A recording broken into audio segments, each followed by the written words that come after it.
Picture this. You have your scene outline and you know exactly what you need to write during your writing session because you've got your scene right there. But then you freeze up and you get writer's block. Sometimes it's going to happen just before you start writing, and other times it's going to happen once you've already began writing. But writer's block, it can happen for a lot of different reasons. Maybe you're just worried you won't be able to properly, exactly represent what you've designed inside your scene outline. Maybe you're just worried your dialogue is going to be horrendous. Maybe it's just self-sabotage. Maybe it's the voice of resistance. At least that's what the master storyteller Steven Pressfield has called it. Resistance. I gotta tell you, self-sabotage, resistance, all of that noise creating your writer's block is basically a voice inside your head that's trying to protect you from yourself. Because when you're writing, you're creating something that could leave you exposed.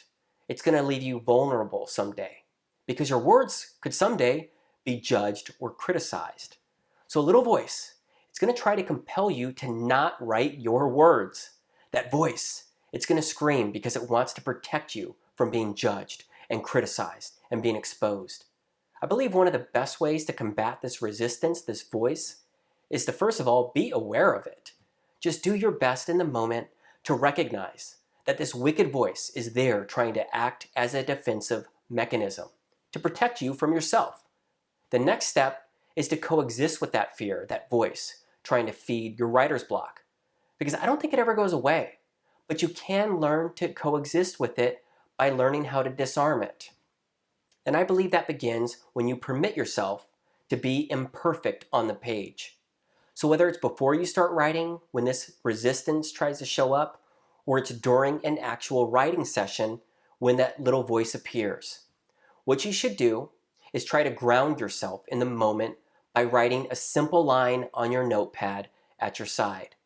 During my writing sessions, I write, "Trust that you can fix the words later." That simple line, it grounds me, and it reminds me that this current draft, this fast draft, is not the final draft. That simple line reminds me that I can rewrite it all later if I need to. I can fix the words later.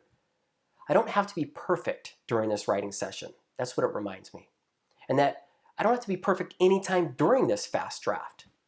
So I encourage you to come up with your own line, one that can help you ground yourself inside these moments when you're having a hard time getting words onto the page. Maybe you're having a hard time getting started, or maybe you're just completely freezing up in the middle of a writing session due to writer's block. Because your one sentence, it should help ground you. It should bring you back to what's most important inside that writing session. And that's to simply keep putting words onto the page. So what's your one sentence going to be? Once you've got it and you've written it down, please move on to the next video.